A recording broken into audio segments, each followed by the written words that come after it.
Good morning, Sadhguru. Thank you for taking time to talk to me.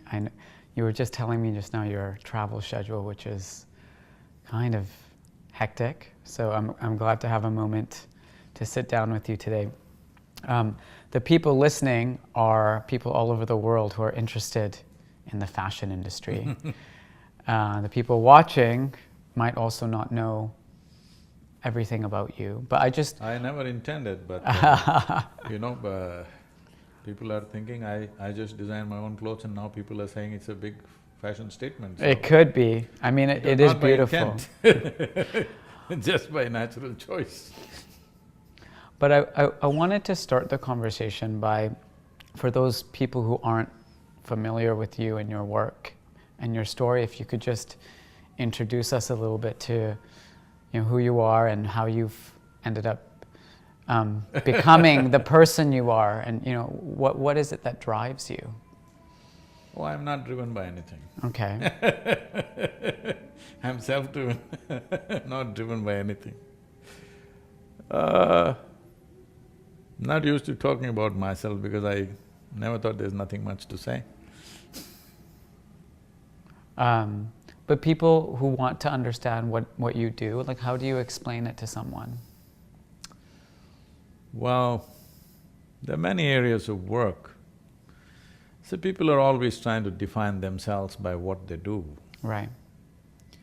This is what I'm trying to change in the world.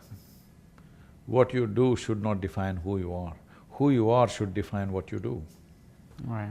So, who I am is really nothing, so I do whatever is needed. Right. So that got me involved in variety of things. Mm-hmm. One thing is fundamental human well-being. So systems for human well-being, which we developed, come under the brand of inner engineering. Then ecological needs are there, so we started what is called as Project Green Hands. We planted over 33 million trees, so people started calling me a tree planter. Then I said, I'm not a tree planter, my basic work is to make human beings blossom. Then the rivers in India was bad, so we started Rally for Rivers, which became the largest ecological movement on the planet. 162 million people participated in a month-long event. And this has become a recommended policy in India for all the states. The central government recommended the Rally for Rivers policy recommendation document we gave. The United Nations also took it up and we launched what is called as a decade of action in UN. Well, we are involved in education. It's not that I'm interested in all these things, I'm just interested in life. Wherever I see things are not functioning well, inevitably I get involved.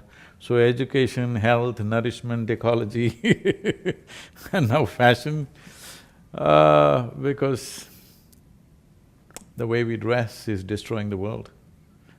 Textile has become the third largest polluter on the planet. Right. So one important thing that needs to happen is to shift back to natural fiber as much as possible in the coming few decades. Right. If we don't do that, because everybody's shooting the plastic bag which is visible. The lowly plastic bag is… yes, it needs to be handled, but it is not the main thing, it's just visible and flying all over the place. But textile or polyfiber is one of the biggest polluters when it comes to plastic pollution, it's the largest one actually. Mm-hmm. But it goes unaddressed because it is all microfiber. It's in your body, it's in the food that we eat, it's in the water that we drink, it's everywhere. So shifting back to natural fiber as much as possible is an important thing, and this is also… this will also handle variety of other aspects for nations which grow natural fiber and have the capacity and the talent to produce yarn and then to weave it in many different ways, which is a skill that human beings developed for over thousands of years. It took millennia to develop these skills, but we're just killing it just in 1 or 2 generations, simply because we got machine-made cloth and we got synthetic fiber. So, overall well-being of the human being involves clothing also, so here I am. Right. And it's New York Fashion Week. It might not be evident from where we are right now, but what is your goal with the event that you're holding this week in New York with all of these designers? We have brought in about 120 distinct weaves from India. So we want to expose this material to the designers here and to those who consume fashion products. The important thing is to move them towards natural fiber, that is a basic element, both for health and ecological purposes. There's substantial studies which show that wearing synthetic fiber causes immense damage to the system and could be the source of various diseases that we are suffering, unexplained levels of cancer, many things. Some people say it is still not very well established, but definitely it has impact. They're saying almost there is not a single American citizen who doesn't have a certain amount of plastic in their bodies. This may be so everywhere, probably only Americans have been studied, they've been put under the microscope. They say on an average 28 grams of plastic could be in American citizens' body, both from food consumption and textiles that they use.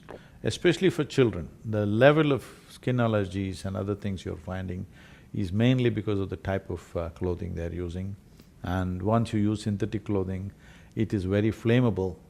So to make it not so flammable, they're using other kinds of chemicals which are carcinogenic, there's no question about that. So these things need to be reversed now, because as it is estimated we are, on an average, every human being on the planet has 5 times more clothing than what our grandparents had. That number even sounds low to me.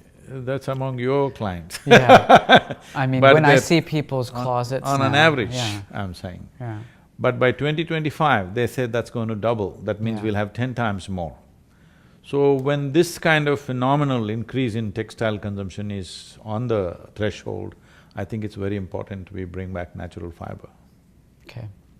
So these 4 designers that you're working with this week, they all come from different disciplines in fashion. There's, Sabyasachi from India, and then there's Norma Kamali and Mara Hoffman and others from here. What is your expectation with how these textiles from India will be used here in a different context? So, big names in America have to take up natural fiber as a cause. And it is both ecologically and health-wise, it's going to be a big step for American people, especially those who can afford, no matter what is the cost they're buying. So, for those who can afford, my intent is to push it in such a way that the designers themselves push it in such a way that right now the Wills, the Wills lifestyle clothing in India went 100% natural. Yesterday or day before, there was a full-page ad in Times of India, and I congratulated them and they responded. So major companies are going, Raymond's in India is going mostly natural these days. So in America, it needs to happen, because what happens in America naturally cascades into the rest of the world. For whatever reasons, America has become or attained to a certain kind of leadership. Though fashion is supposed to be centered in Paris, what happens in America, everybody does. Everybody is tearing their pants these days because it happened in America. So I feel American designers are very important in this process, that we recommend at least 50% of the well-to-do should turn to natural fiber. This will also create a market. As I said, there are 136 distinct weaves in India. These must survive, means there must be a market also. This is not about whether it's Indian or not Indian, that's not the point. These are skills which evolved over millennia. We're just killing them just like that, not understanding what is involved in making these things. Yeah, I mean, speaking of the Indian textile industry, there's been a lot of threats to the survival of textile crafts and the tradition of creating these textiles, which many of them have been passed down from generation to generation. Can you educate us a little bit on what's the history of textiles in India, why they're so important, why they're integral to the culture of India and expression of the creative side of people. See, if you look back a few thousand years ago, nobody on the planet dressed like Indians with the finest possible cloth. When clothing in rest of the world was very gross and coarse kind of clothing, in India we produced the finest kind of clothing.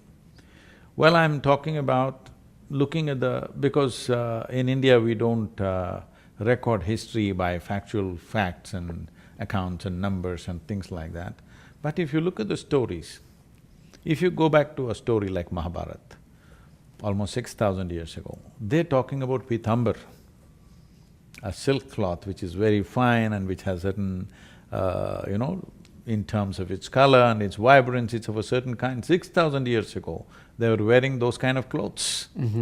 So if you go back into the Indian folk history, you will see enormous talk about what kind of clothing. Well, we know 300 years ago, we were the largest textile exporting country in the world. 85% of the world's exports in textiles was India. Between 1800 and 1860, systematically, Her Majesty's, works systematically destroyed textile industry. Well, this is not to create bitterness, but this is a fact of history, that somebody took advantage of it and they developed their industry and they destroyed another nation's industry. And because of this, people went into farming to survive, because it is believed that there's no records of how many Indians die usually. Between 1800 and 1860, it is believed about 1.5 to 1.7 million textile weavers died out of starvation and lack of… because textile export dropped by 98% in 60 years. Wow. And its value dropped by 6,300% in 60 years' time. So people lost their livelihoods, and that's when everybody moved into agriculture. When the British left in 1947, over 90% of Indians were in agriculture. Not all of them are farmers, most of them were weavers and related industry who all went into farming just to survive, to scratch the earth and have something to eat. Subsistence farming became a big part of Indian survival. It is only now they're again moving out into various other activities. And even today, in the last 10 years, over 300,000 farmers have committed suicide because they're all growing only food from their old practice of growing food for their own survival. Our intent is at least 30% of the farmers or farmland should go into natural fiber. Back into textiles. Yes, because they're only growing perishable items and there is no market system where perishable items will be preserved and he will get the right kind of price. If he has a bad crop, he has a bad crop and he dies out of that. If he has a good crop, the prices will crash in the market and he'll die out of that. This is the way the economy is going all the time. Sure. So shifting a percentage of land into natural fiber will be a big step in that direction. Even today, over 4 million families are involved in textiles. Out of these 136 weaves that I'm talking about, nearly 67 of them are almost extinct. Yes. Just one family, one old man keeping it alive. His children have already become software engineers they are somewhere else in the world. Yeah. And just this one more person dies in the next 10–15 years' time, that form of weaving will just die. How distinct it is means, there is a place, this is… because you're a fashion person, you must visit these places, they're unique. There's a place called Gulled Gudda, that means in meaning, it's a Kannada word, it means that a hill that ran away. A hill that ran away? Yes. Because way back, we don't know when, what dates, a whole village lived on the hill. For some reason, maybe they ran out of water, I don't know what happened, they all moved to the plains. So in that one village, they have a distinct way of making only blouse pieces, the Indian sari blouse. Of course. They make only that particular thing, it is made only in that particular village in the entire country. Wow. It is… that blouse piece only they make, they can't make it any longer, they are trained only to do that. And that has a market in a certain sort of people. But all these things are disappearing because no designer to tell them, okay, you can make some other kind of… the same weave, you can make it into a dress material or you can make it into something else, because the number of people wearing saris has dropped dramatically in the last 10 years. It's almost disappearing, except in southern India, in the north you hardly see anybody in saris. So, the market is disappearing and naturally the talent will disappear. These are things that we must be proud of, because how many ways human beings learn to do things with their hands is incredible. Right. So what will it take, Sadhguru, to get, this 30% target that you've set, to shift people back into the natural creation? A live market, a demanding live market. Okay, tell me more about that. So that's why we're in America, because on an average, an American person dumps about 28 kilograms of clothing every year. In India, the average is about 1.5 kilograms of clothing is dumped. In America, it's 28 kilograms per person is dumped into the dump. So the highest consumption of clothing is happening here. This is where the real market is. And above all, this is kind of a showroom market. What happens here will naturally happen in the rest of the world. In that context, creating a market in America is very important for natural fiber. That message is one important thing yeah. that we could do yeah. from people like you is, we must promote this, at least in school uniforms. Children must wear only natural fiber. We can produce a whole lot of medical documents, research to show what kind of impact it'll have on the child's life, mind, development, neurological system, learning disabilities, how just natural fiber will have impact on the child's growth. So this… we are looking at how to, collate all the medical information that is there and present to the private schools to start with, or go to the state schools and see if one state can go. Right now, Kerala in India has gone for all government school uniforms are cotton. Now I'm pitching with the central government to push for this. Now it's election time. This time it may not happen, but by next academic year, we are looking at least 3 to 4 states in India must go, that government schools where millions of children study, their uniforms should become natural fiber, whatever it is in that region. Mm. I mean, it's a very powerful point. The challenge here in America is that not all of the kids in school wear uniforms, and people have been talking about messages of sustainability and natural fibers for many years. And there still seems to be some blockers getting in the way of getting that to register in the minds of the people when they make a purchasing decision. Schools can make this decision because every human being may not make that decision. If a school makes a decision, children must all come with natural fiber, whatever they choose, cotton, silk, linen, whatever they want, jute or whatever. Right.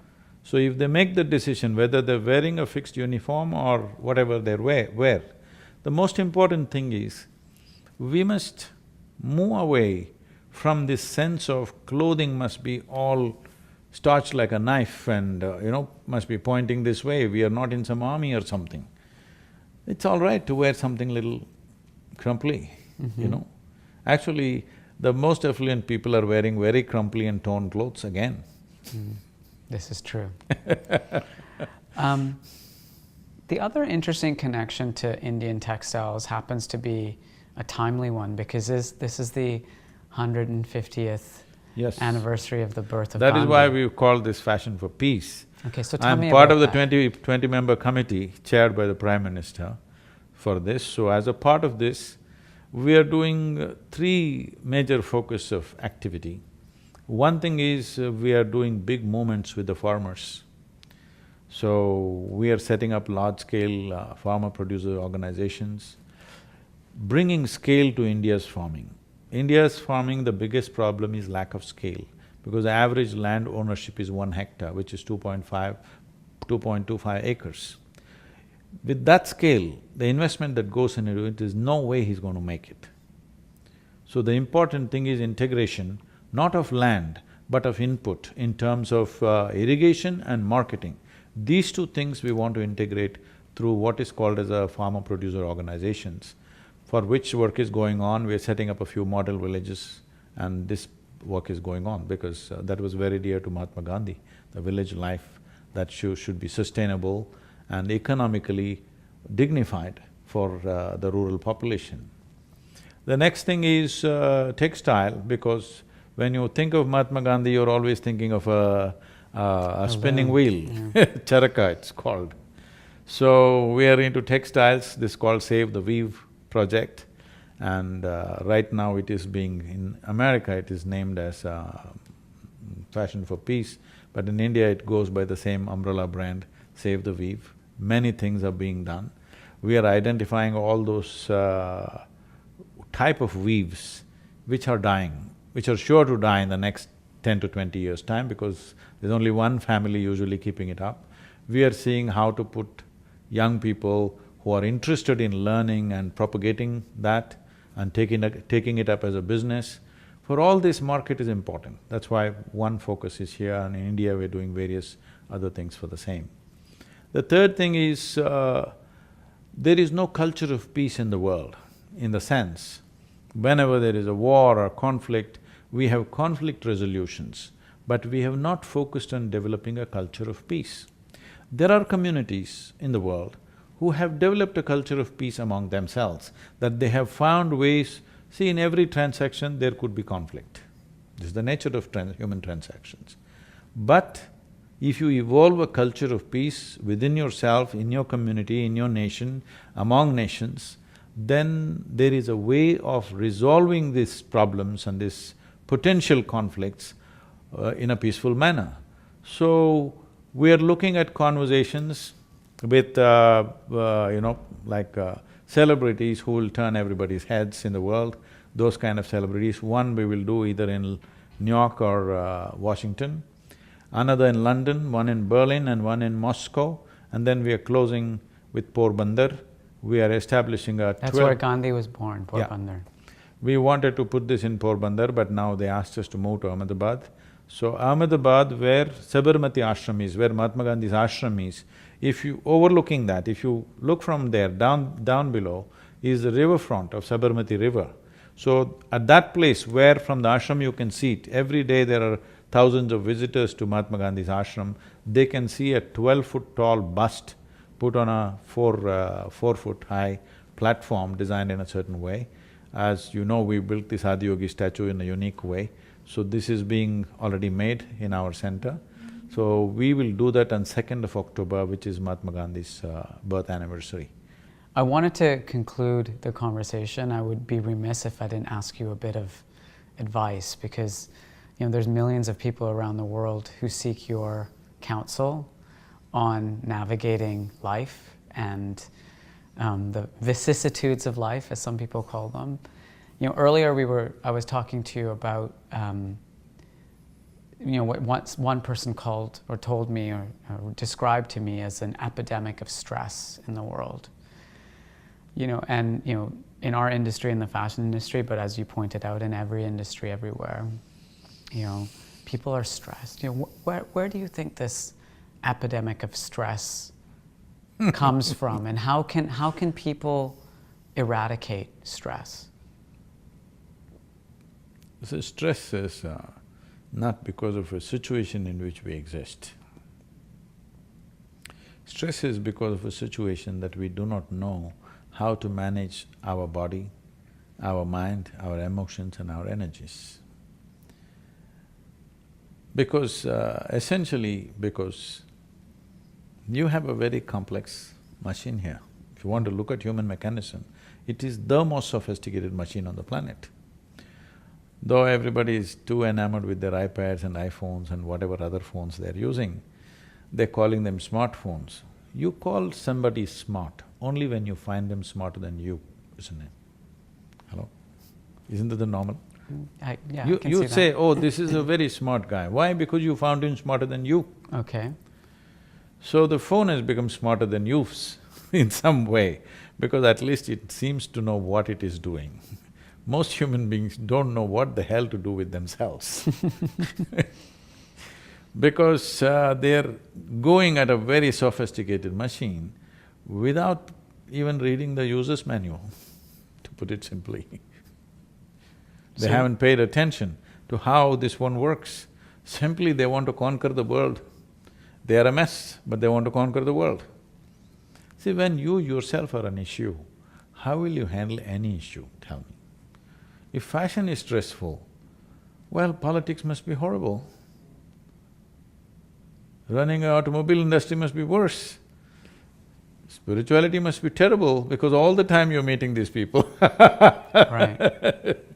The problem is only you don't know how to manage yourself, isn't it? So this inability to manage yourself has come because we want to manage everything except ourselves. Before you touch something, you must be in a good condition, isn't it? If you're really interested, before I touch you, I must be clean, isn't it? Yeah. People, if they're handling their little infants or something, they wash their hands clean and everything and handle. Why? Because they understand, what I love, before I touch it, this must be clean. So before you touch the world, this must be clean. Now when you are in a stressful condition, you are saying, because of a certain industry or a job or whatever. Somebody comes to me, he's heading a multinational company, a global leader. He's in a terrible condition. He comes and says, Sadhguru, I can't take this anymore, the kind of pressure they're putting on me, it's just killing me. I look at him and say, may you be fired. He says, Sadhguru, what are you doing? I said, hey, you're suffering your job so much. If you get fired, at least you can walk the beach. Yeah. And I'm sure somebody else is ready to take this damn job. I'm sure 100 people are waiting to take your job. A lot of people would kill to have his job, I know. But you're suffering it so much. Why for you? Either you fix yourself or you get out of that place, isn't it? Tell me, what is it that is not stressful for human beings? If they're poor, they suffer they're stressed about their poverty. If they become rich, they're stressed about the taxes. They're not educated, they're stressed. Ask the children to go to school, how much stress? Not married, they're stressed, get them married. Also stressed. So, if you're out of your business, if you're out of your family, if you're out of all activity, will you live joyfully and fantastic? No, if you're alone, you'll be stressed to the core, isn't it? So the problem is not with your activity. The problem is the fundamental mechanism has not even been something so complex, no attention has been paid. So entire process of inner engineering is just this, that you understand how this mechanism works. Once you know how it works, you know how to deal with it. Your body, your mind. See, people are 50, 60 years of age, they've still not figured how to handle their thought and emotion. When are they going to do it? Do they have a million-year lifespan? I don't know. By the time you're 15, 16, at least you should have figured it out. But at 60, you still don't know how to handle your thought and emotion. When will you figure it? Right. You know, you once said, life around you will never happen the way you want it, and it should not. What did you mean by that? Because if everything happens your way, where do I go? I'm glad it's not happening your way. Right. Little bit your way, little bit my way, little bit somebody else's way. This is how the world should happen. If it happens all your way, or even if you want it all your way, you're a tyrant. It'll never happen though, fortunately. Even for the worst tyrants, it did not happen, isn't it? Right. Fortunately. Fortunately. Well, thank you very much for taking time to chat with me. That was very illuminating. There was a lot to learn about, you know, the textile industry and sustainability, and also a bit of advice to help manage ourselves. You must develop the market for natural fibers. This is not just about fashion. this is going to make millions of people's lives.